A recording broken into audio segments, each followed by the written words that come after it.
Салам достор, Glory Pro. Бүгүнкү тема китеп. Эмне үчүн китеп? Анткени китеп окуп, мен өзүмдү биртке мындай адамдык сапатымды, сүйлөгөн сөз байлыгымды, маданияттуулугумду, көптөгөн нерселеримди өстүрүп алдым. Мен аны кадимкидей сездим. Ошондуктан силерге да кеңештеп,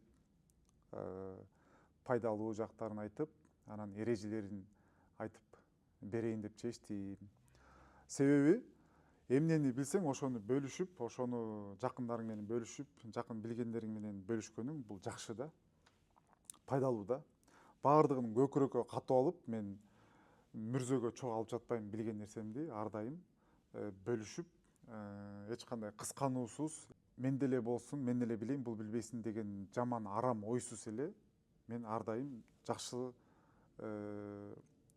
ойлорду, жакшы идеяларды, жакшы инструменттерди бөлүшүп келем. Макул бизнесмен, макул окумуштуу, макул башталгыч, макул спортчу эч айырмасы жок.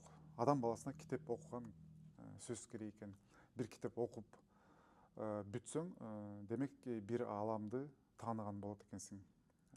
Китепте баардык нерсе камтылат экен, китеп менен көп жакшы нерсе ала алат экенсиң.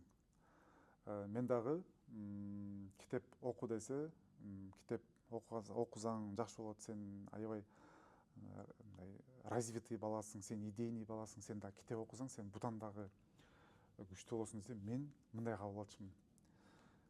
Мен билем да депчи, мен билем да. Эмне кылам китеп окуп дечимин. Каяктагы мен эч нерсени билбейт экенмин. Мен өзүм минус 0 экенимди китеп окуп, развитияны, мындай интеллектти түшүнүп баштагандан кийин мен минус 0 экенимди түшүндүм. Элестетсеңер, минус 0 экенимди түшүндүм. Бирок ошол нерсени мындай чын ыклас менен, чын жүрөктөн, мындай орусча айтканда искренне, отдушина кабыл алдым да ушул нерсеничи. Китеп окуган, знания алган, өзүңө керектүү, өзүңдүн кесибиңе тиешелүү сабактарды алган, бул мен үчүн аябай мындай рахаттануу болду да, рахаттануу болду. Ал рахаттануу сабактарды мындай кабыл алыш үчүн адам сөзсүз искренне өзү менен өзү от души мындай чын ыкласы менен сезиш керек экен. Мен нольмун деш керек экен да. Мен нольмун, мен минус 0 экенмин дегенде гана ошол сен каалаган сабактар, сен каалаган семинарлар, сен каалаган китеп, сен каалаган бардык билимдер толук кирет экен. Катарыңардагы айылдагы эле бала, айылдан шаарга жашаган бала, шаардан тияка бияка чыккан бала эле мен, жигит эле мен. Мен эч кандай ученый болуп төрөлгөндөн бери тим эле сөзгө чебер болуп, мондай сүйлөп, баардыгын кыйратып жүргөн төрөлгөн эмесмин. Баардыгыбыз бирдейбиз. Баардыгыбыз топурактан жаралганбыз, топуракка батабыз. Өзүңө керектүү гана китептерди окуп, анан окуп тим болбостон ошол китептен алган инструменттерди жашоодо реалдуу түрдө колдонуп көрүү, практика жүзүндө күндө ошону колдонсоң, сөзсүз ийгилик мындай болот да, ишениш керек. Боецтерге айтам, эмнеге мушкерлерге, спортчуларга айтам, инилериме, досторума, өзүмдүн теңдүүлөрүмө баарын айтам. Сөзүм кимге өтөт, ким менен таанышмын, ким менен мамилем бар, баарын айтам. Китеп окугула, жигиттер, китеп окугула, тил окугула, китеп тил окугула деп. Ооба достор, мен деле кыйратып орусча сүйлөп, русскоязычный бала эмесмин. Бирок кыргыз тилди эле окугам, кыргыз класста эле бүткөм. Орус тилди кыйратып, грамматикасы менен сүйлөп, тим эле мындай адекватный, там, грамотный деген бала эмесмин. Бирок мага тиешелүү, мага керектүү орусчаны кое алгам. Эмне менен? Китеп менен окуп, ошол сүйлөшүп, уялбай, барьерди жеңип, акырын кое алдым. Дагы да болсо токтобой, мен ошону улантып, өрчүтүп, өстүргөнгө ар дайым аракет кылам. Ал менен кошо англис тилин дагы токтотпостон улантып, жазып, окуп, керектүү сөздөрдү жаттап, сүйлөшүп, күндө тажрыйбада, практика жүзүндө мен өзүмдү өстүргөнгө аракет кылам. Билесиңерби, биздин кыргыз мушкерлеринин 99% сүйлөй албайт. Моюнга ала турабы, сүйлөй албайт. сүйлөйт, жашоодо сүйлөйт, жакшы эле сүйлөйт, жакшы, баардыгы жакшы. Бирок камерага келгенде информированный, баардык жагынан билим бар болуп, көп знания болуп, көп нерсени билсеңер, силер менен сүйлөшкөнгө кызыктуу болот. Силер менен олтуруп ошол жерде чай ичип, ошол кечени силер менен кечке сүйлөшүп, спорт жөнүндө сүйлөшүп, нутрициология жөнүндө сүйлөшүп, экипировкалар жөнүндө сүйлөшүп, организациялар жөнүндө сүйлөшүп, боецтердин тарыхы боюнча кантип жаралган, кантип аяктаган, тамак боюнча сүйлөшүп, витамин жөнүндө сүйлөшүп, фармакология жөнүндө сүйлөшүп, кайсыл организация кайсыл политиканы кармап жумуш кылат, кайсыл организация кимдики, аларда ким жумуш кылат, баардык жактан силерде маалымат болсо, силер ошолорду айтып берип, кызыктуу айтып берсеңер, силер кызыктуусуңар да. Анан ал адам силер менен иштешкиси келет, силерге жардам бергиси келет, силер менен машык учурларын чогуу өткөргүсү келет. Ошондуктан мени жаман көрбөйлү, катуу тийсе кечиргиле. Бул болгондо эле айтам. Жашоодо максималдуу түрдө өзүмдү аракет кылам, жасанбаганга, фейковый болбогонго, калп эле бияктан күлүп, бияктан мылжыйып, бияктан мындай сүйлөнө турган адам болбогонго максималдуу түрдө аракет кылам. Ачык түз жүргөнгө аракет кылам. Мен деле идеалдуу эмесмин, менин деле кемчиликтерим көп, бирок ар бир учурда, ар бир күн сайын, ар бир убакытта өзүмдү оңдоп, өзүңдү контролдоп, ушул көп знания алайын, көп маалымат алайын, көп билим алайын деп аракет кылам. Мен окуп бүттүм, болду, мен билимдүүмүн эмесмин, мен жаңы эле баштадым, мен деле бул нерсенин кайфын, рахатын эми сезип баштадым. Чындыгында адам аябай ийгилик жаратканга ишеним чоң болот экен, ийгилик жаратканга абдан мындай уверенность, мындай мотивация аябай болот. Китеп окуунун эрежелерин айтып берейин. Жигиттер, китеп окуунун эрежесин мен да билбей, урдум соктум, окуйт десе окуйт деп кечке эле окуй бергем, бирок мээме эч нерсе кирген эмес. Түшүнгөн да эмесмин, мындай калган да эмес. Бир китепти окуп бүтүрүпчү, бирөө суразачы айтып бере албай койгон күндөрүм болгон. Анткени кирген эмес, мен туура эмес окугам. Китеп окуунун дагы маданияты бар экен. Көрсө, аны мен каяктан үйрөндүм? Аны мен өзүмдүн наставнигим бар, ошол наставнигимдин семинарынан үйрөндүм. Китеп саморазвитие деген темага келгенде ошол китеп боюнча көп сөз болду.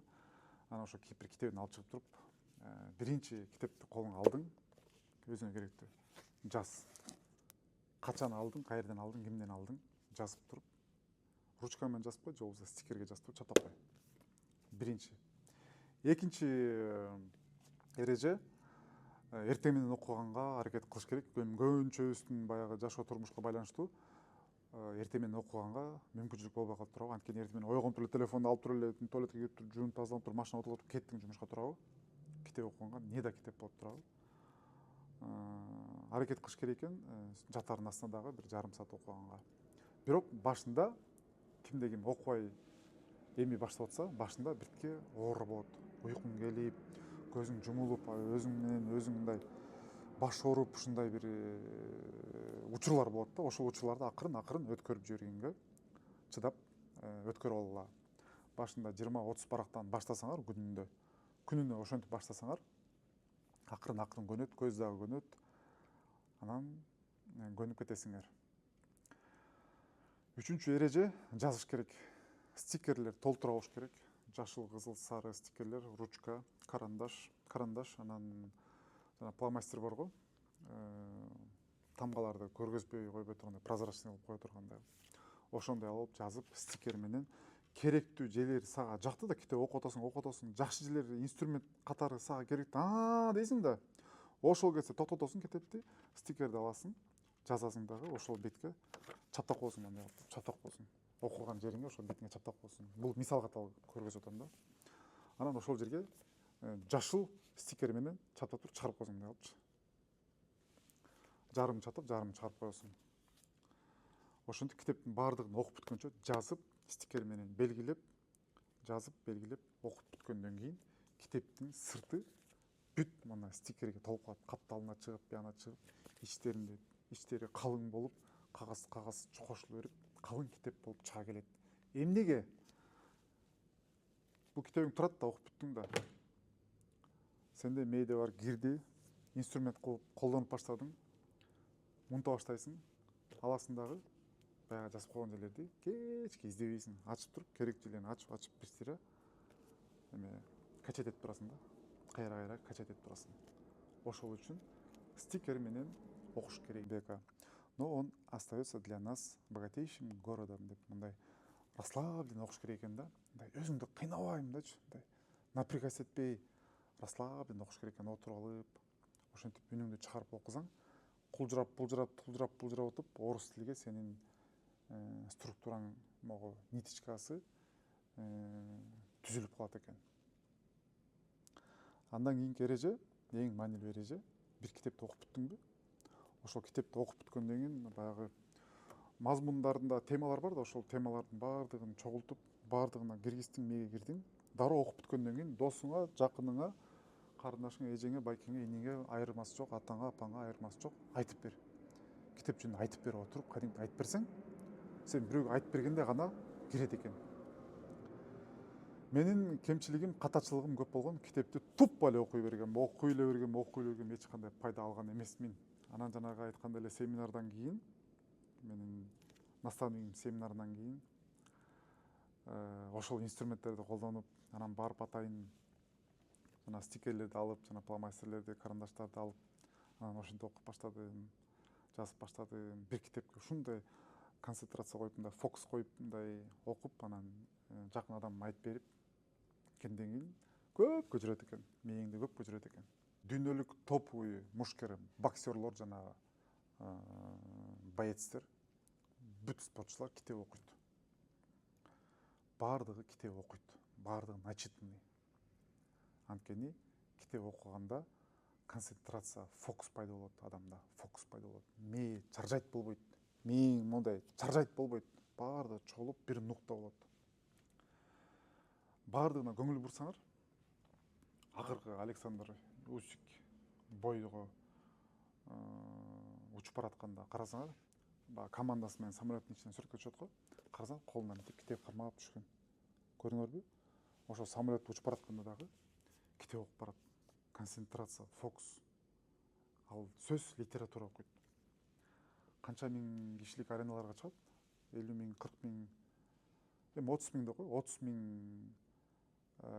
киши баткан аренада жанагындай шоу, жанагындай давление, жанагындай нерселердин баардыгын адам кантип көтөрөт? Ойлосоңор, кантип көтөрөт? Ошо китеп окуганда концентрация пайда болот. Машыгуу процесстери баардыгы толугу менен болгон, командасы иштейт, командасы ишенет, командасы менен гана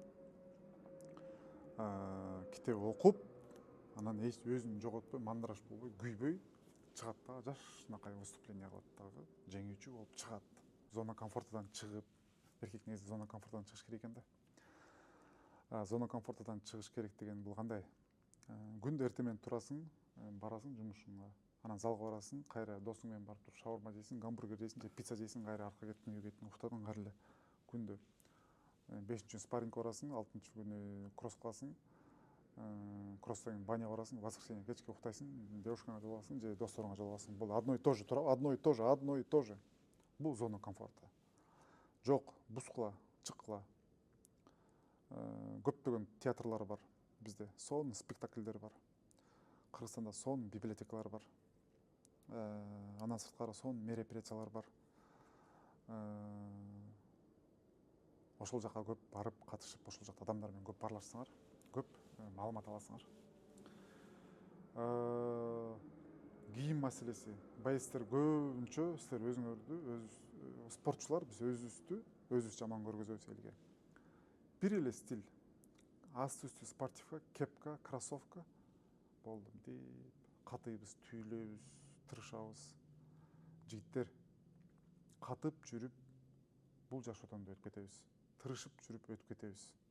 Тырышсаң да ошол боецсиң, тырышпасаң да, катыбасаң да ошол боецсиң, ошол адамсың.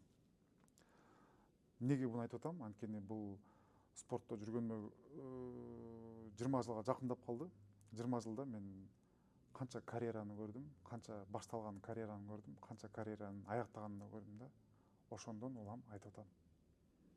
Болгон убагында 3-4 жеңиш подряд победа болуп көбөйүп кеткендер болгон. Бир поражениянын артынан сынып калган боецтер көп болгон. Ким кайсыл боец ар дайым өзүнүн маркасын кармап келген боецтер. Бул элпек боецтер, бул жөнөкөй боецтер, бул аябай өзүнүн гордливый эгосы жок боецтер. Жөнөкөй, улуу, кичүү, бомуш, бай баары менен бирдей сүйлөшөт. Ким кандай акыл кеңеш айтып атса ошону угат, пайдалуу экенди угат. Сен мен билмей элең, мен сага караганда көп нерсени билем деген түшүнүк жок алда. Үйрөнөт, баарына деп үйрөнөт. Мен дагы ошондой сапатка ээ болдум. Тренерский, бойцовский мир кайсыл кругка барсам, мен лохтордой эле мынтип деле жүрөрүм, угуп койлочу. Угуп, пайдалуу нерсесин агып, тиги сурап атса, сүйлөп атса ошону угуп, эгер чын эле күчтүү адам болсо, мен суроону кошо берип, сурап билип, мага пайдалуу нерсенин баардыгын кабыл этем, жейм, алам. Элпек, жөнөкөйлүк, жамбашты көтөрүп, ордунан туруп учурашкан адам гана ийгиликке жетет. Ошон үчүн мушкерлер бизге мындай стильный кийингиле, ошол эле акчаны кетиресиңер кийимге.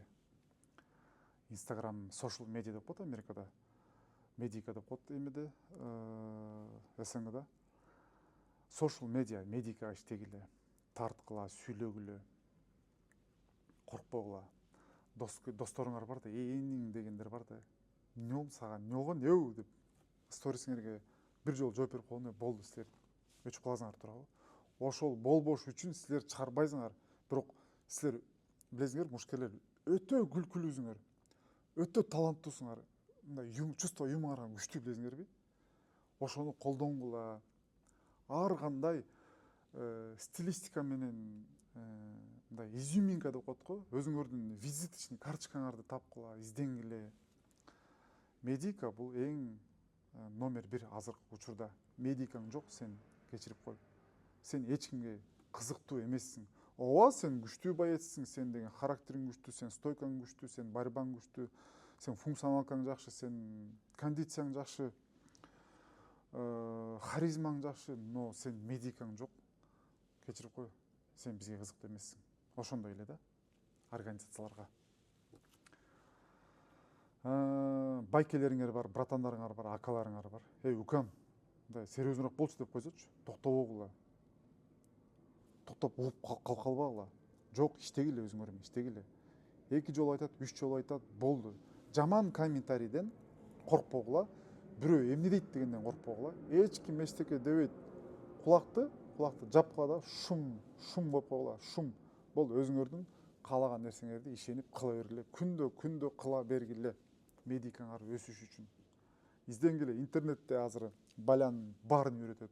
Адам өбүшкөндөн баштап балянын баарын үйрөтөт. Интернетте баарын үйрөтөт. Ошондой.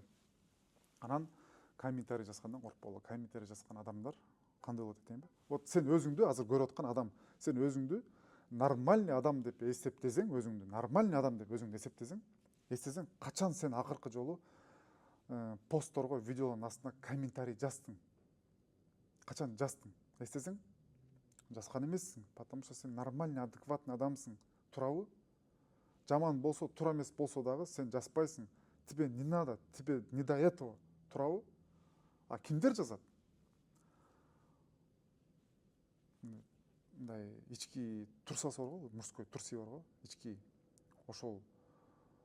Ошону тыңыраак алмаштыра албаган, тыңыраак кийими жок, тыңыраак жашынакай жерден тамак ичип өзүнө позволять эте албаган адам, мындай айтканда, мындай грубо айтканда Д адамдар эле жазат. Ал жазган адам и то жазып туруп, кечке күтпөйт, сенден жооп күтпөйт, качан мага жооп берет деп күтпөйт ал. Ал жазат, болду. Унутуп коет, жазганын да унутуп коет, ал билбейт жазганын. Унутуп коет. Просто жазып коет, все, өтүп кетет. Ал дальше рилс көрөт, видео көрөт, болду, унутуп коет.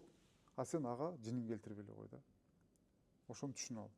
Эгер сен артыңдан ушак жазып, интрига болуп атабы, анда сен сүйүн, просто сүйүн, радуйся. жөн адамга эч качан сөз болбойт, артынан ушак болбойт. Жөн эле эчтеке көрүнбөсөң, инстаграмда жок болсоң, эч жакта жок болсоң, жөн эле өзүң эч ким менен сүйлөшпөсөң, сени обсуждение кылмакты күр, эстеп да койбойт. Сен ким экениңди эстеп да койбойт. Ошондой. А сен ар дайым иш кылып, ийгилик жаратып, мындай жакшы иштерди кылып өсүп аткан сайын сөзсүз сөз ээрчийт, интрига болот, сөз болот, ушак болот, көңүл бурбай дагы дальше кете бер. Вот менин артымда толтура сүйлөшөт. Мен жыргайм, уккан сайын кайфовать этем. Комментарий жазгандарды карайм дагы, адекватный адамдар көбүрөөк мендечи. Порядочный адамдар көбүрөөк. Мыркаттыйлар азыраак. Кээде болуп калат, түшүнбөйм, үнтө эле койм да. Ошол. Качан ийгилик жарат баштаганда билип алгыла. Силерде тегерек четиңерге неприятно. Сен ийгилик жаратып атасың, жумуш, бизнес, спорт, карьера жаратып атасың, тегерек четиңдеги адамдарга это неприятно, понимаете? Жагымсыз нерсе. Ошондуктан бүгүнкү темабыз китеп болду. Китеп окугула, ким кайсыл китепти окуган, жана кайсыл китепти окуганына жатат. Комментарийге жазгыла, каналды колдоп, лайк басып, подписчик көбөйтөлү жаңы жылга чейин. Жаңы жылдан кийин профессиональный подход менен подкасттарды тартып баштайм. Барыңарга ийгилик, таазим.